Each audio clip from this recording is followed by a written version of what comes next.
Now, let's take a look at the players that are coming back. These are the guys that are really going to make this team work offensively.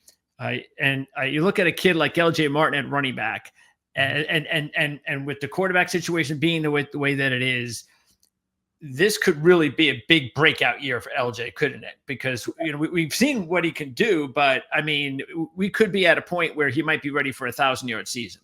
That's the hope. He's got to stay healthy, obviously. That was the biggest thing last year. Then SMU game, second game of the year last year, he suffered a high ankle sprain, and it nagged him the entire rest of the season. And he had a pretty good season overall. He had a breakout performance in the bowl game against Colorado because at that point, he was finally fully healthy, having a full month to really recover from that high ankle sprain. But if he is healthy, I really believe he could challenge for 1,000 yards. He was a 4-star prospect when BYU signed him out of El Paso a couple of years ago. And really the only thing that's held him back to this point has been his health status. So if he has a healthy season, I absolutely could see him challenging for 1,000 yards.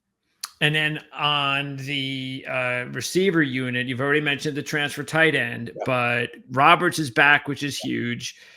Phillips, I noticed Phillips had some really interesting numbers for only 10 receptions to be at 21.1 per. Yeah. That means that there's something there possibly if he can get the ball a little bit more.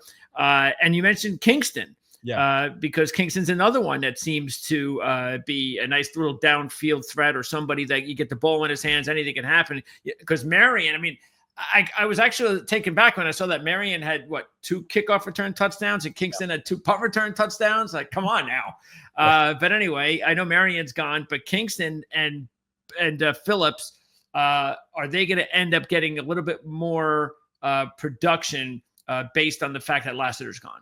Yeah. So Chase Roberts obviously will be the number one guy. There's no doubt about that. He's poised for a big year, I think, in his final season as a Cougar. But you mentioned the 2 guys I would have mentioned, JoJo Phillips and Parker Kingston. They're going to step into that void, as you mentioned, that was left by Darius Lassiter leaving the program. And the nice part is they also have got a lot of young players beyond that are going to be able to challenge for time. You listed Katie Nakua, Cody Hagan, Dominique McKenzie. Those are 3 legit speed guys that they are excited to have in this program. All of them are young players, were track stars in high school in addition to being standout football players. And the hope is that with the kind of the top 3 of JoJo Phillips, Chase Roberts, and Parker Kingston, that younger core, they really start to develop and hone their craft, kind of that second unit. And when these guys age out of the program, like Chase Roberts will this year, those guys are ready to step in. But the nice part is they go 3 or 4 deep at every wide receiver position. You mentioned the offensive line. Do they have a holdover who stands out? Yeah, Waylon Lapuaho. I think that he is poised to have a monster year this year. He's a left guard. He's played essentially every position other than center at BYU at this point in his career. Played some tackle last year due to some injuries, but his home is at left guard, and he's an absolute mauler at that position. And the other guy I'll mention is kind of a revelation. Last year during spring ball, Bruce Mitchell, who listed center there as the starter, he was a defensive lineman that Jay Hill essentially said, hey, I think you have a better future on the offensive line. He made the transition, and BYU found a home run because he really took to the position quite nicely, backed up Connor Pay early on in the season when the Connor Pay broke his foot. Bruce stepped in and essentially didn't miss a beat. And BYU's excited to have him at that center spot and have some continuity there with his experience that he gained last year. And those 2, speaking of Lapuaho and Bruce Mitchell, they're going to be kind of the leaders with the rest of the offensive line a little bit in flux. Okay. And then on defense, take a look there.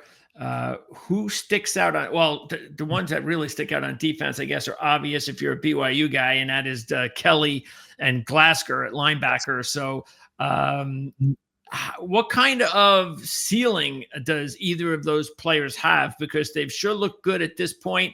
And are we going to see even potentially more out of them this season? They hope to get more out of them. I think both of them have got NFL futures. The crazy thing is they're in some ways scratching the surface of their potential. A guy like Isaiah Glasgow, I'll just tell you this. I cover high school football here in the state of Utah. 5 years ago, he was a 6'4", 180-pound wide receiver / safety in high school. Now he's 6'5", 245-pound linebacker. What a transformation he has made, and he is only getting better as he continues playing the linebacker spot. BYU's got a strong run of linebackers who've succeeded at the NFL level. Fred Warner, Kyle Van Noy, just to name a couple of guys. And it feels like a guy like Isaiah Glasker is on that trajectory, just right alongside Jack Kelly. Jack's a little bit shorter, but he's got incredible closing speed. And when he gets off the edge, he is an absolute terror. BYU thinks that these two are going to be absolutely elite. But there's another name you list there at that middle linebacker, the max spot, Sialia Serra. Get to know that name. I think BYU is excited to have him. He is 6'3", 250-pound, just an absolute machine out there in the middle of that defense. And they think that 3 linebacker core right there could elevate BYU to some pretty special things, especially losing a guy like Harrison Taggart to the transfer portal. And with Batty gone and a few other guys, the pass rush, where's it going to come from? That's a good question. That might be the one biggest question I've got is which of these guys steps up. You list about 7 guys here on this list. I could probably add 2 or 3 more if I were to go and look at the roster. But yeah, Bodie Schoonover, Viliami Puha, Logan Latui, Ephraim Asiata, Orion Miley Kafusi, Hunter Clegg, who we've already talked about as a freshman transfer coming in here, Tausili Akana. They have to go through training camp, kind of like that quarterback spot, and find the right combination of guys off that edge. I think that BYU is confident that they will find some guys that will emerge. They just need to get them in game-like scenarios and really turn them loose and see who stands out above the rest. Okay. And what about the secondary? Because I didn't notice any sort of top name guys that were there last year and were gone. It looked like Wall seemed to stick out a little bit. Do they have a secondary that you think is on par with last year? Are they going to be better? How's it looking? I think it's safety position, I think, will be upgraded from last year just due to the continuity. You mentioned Tanner Wall. I'll give you a little backstory. This is a kid who was a former walk-on with this program as a wide receiver. Couple years into his career, just found no traction at the wide receiver position. Former safeties coach Ed Lamb said, hey, why don't you come over and try safety? And all he's done is become a fringe all-conference performer at that spot. And he's got guys, you list guys like Tommy Prasis as well as Falatau Satuala, who are high-level prospects, 3- and 4-star type talents that they've been unable to unseat him so far through their careers. It just shows how good Tanner Wall has been and what a story he is as a former walk-on with this program. But I think the safety position with him and Raider Demooney are going to be absolutely stellar on that back end. The question mark is at the corner spots. They graduated the 2 starters from last year. So the hope is that 2 guys in Maury Bamba as well as Evan Johnson on the outside, they got a lot of time last year, but they weren't the full-time starters. The hope is with that experience, they'll be able to kind of take that next step and really emerge as the tandem that Gennaro Guilford is their position coach hopes they can be. Jonathan Cabea at that nickelback spot, they expect he's going to have a major impact this year. I think they expect that he's going to take that next step and maybe become the next big star in this defensive secondary. But that doesn't even discount Trey Alexander or Therian Alexander, as you mentioned here. He goes by Trey. I think that kid has got all the potential in the world. He's 6'3", 180 pounds, long, rangy athlete. And this year could kind of be his coming out party if he can unseat one of those other guys at cornerback. Okay. Might be a perfect opportunity now to go to breakout performers. Yeah. So why don't we start on defense? Give me a couple of guys that you think could be breakout players, come not necessarily from nowhere, but hey, they bide their time and now this is their year.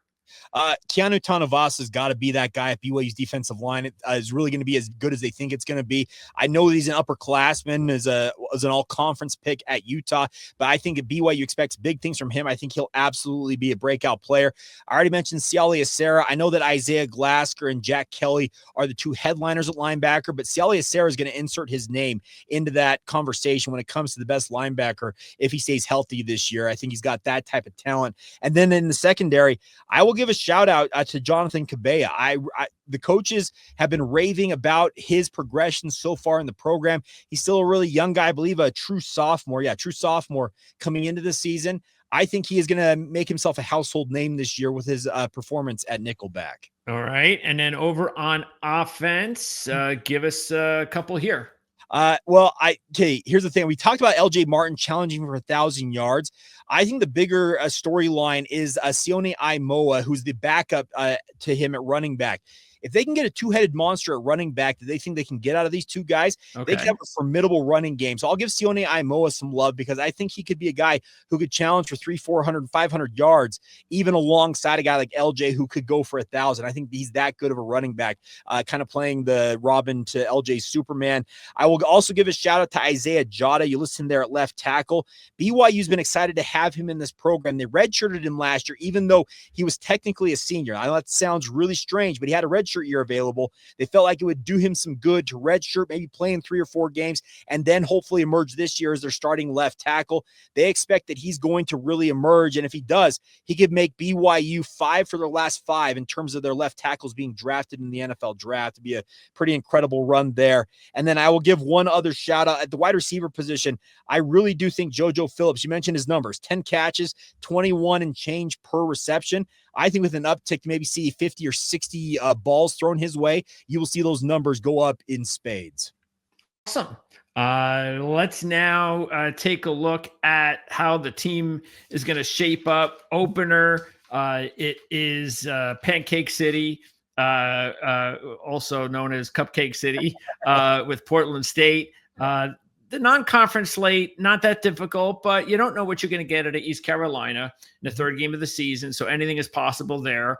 And Stanford's also going through a coaching change, and former NFL coach. So again, you don't really know what's going on there, but you would expect BYU with this coaching staff and with enough talent that they should be able to win all 3 of those games. And then that sets up the Big 12 opener at Colorado on September the 27th. What do you think about the schedule? I see that Vegas has BYU at 6.5, which I think is actually kind of low. I think this is for a team that was that successful last year. And we know the quarterback's not here. We know that they've lost a few players, but every team loses players. I'm kind of surprised it's only 6.5. Well, the funny thing about that, Greg, is Vegas actually dropped them a whole game after the Jake Retzlaff news came out. They actually only had them at 7.5, which surprised me. I thought with Jake Retzlaff, they could challenge maybe 10 wins this year. I think he's probably worth 1 to 2 wins of his own. So I'm looking maybe like an 8-4 campaign, just with the quarterback situation still pending out there. I think if they accomplish that, go 8-4 against this schedule, considering the circumstances, I think it'd be a pretty solid season. Now, would it be the season BYU fans want? Absolutely not, because they were so close to a Big 12 title game appearance a season ago. So they want nothing more than to be in that title game. But I think that first 3 games in some ways is a small blessing to have, as you mentioned, a cupcake non-conference slate, because PSU, speaking of Portland State, Stanford, and East Carolina, even if that quarterback battle isn't settled all the way in training camp, you use those 3 games as kind of a training ground to really see who steps out. And then by the time you get to Colorado late in September, you got to settle on a guy and let them run through the Big 12 conference. Yeah, and the rest of the schedule, it doesn't really. I mean, there are some games. Obviously, the Utah game is always going to be huge. So that's that stretch right there. Yeah, from the Utah, at Iowa State, at Texas Tech, and then they finish it up against TCU. That 4-game stretch is the toughest stretch of the season, and that will really go a long way to determining if, okay, was it a good 8-4, or did you capitalize on the other 8 games outside of that 4-game stretch? Yeah, that definitely looks like the case. But I don't know. To me, it's like they would have to drop a couple of games they're not supposed to drop in order for them, or maybe 3, because every team drops like 1 game they're not supposed to drop. And that's just too much. Not with this staff, not with the returning talent I see, unless there's a rash of injuries or the quarterback situation is just not as good as we thought. And I know we're not saying it's going to be anything fantastic this season, but still, it should be good enough in order with the talent around them that they should be able to produce. But I hear what you're saying. I know. Are the fans at BYU, are they spoiled, or is that just that's just a last year thing, and they just they just want their team to have that type of success they had last year this year again. Here's the thing. BYU's had a track record over the past 50 plus years, going all the way back to the start of the Edwards era, where they have been used to high flying offenses, coordinators who bring high level offense to the field, and quarterbacks who are absolutely elite. So yeah, if you want to talk about spoiled in that regard, BYU fans have been spoiled for more than half of a century. Yeah. And that's what they're hoping to get. Maybe somebody like, if it's McKay Hillstead or Trayson Bourget or Bear Bachmeyer, hopefully you kind of see the early goings of that next elite quarterback at BYU. And yeah, if it results in an 8-4 season, but you have a future star at that quarterback position, I think BYU fans would actually be very content if that were to be the case. Yeah, if one of these quarterbacks winds up playing even better than Retzlaff, because let's be honest. I mean, he did a good job, but I think it was a little overblown because nobody expected anything. Correct. But you look at the numbers overall and even some of the games, you're like, all right, well, yeah, he was an okay quarterback, but it wasn't like he was, some sort of first-round draft pick that you let him. It's not Zach Wilson.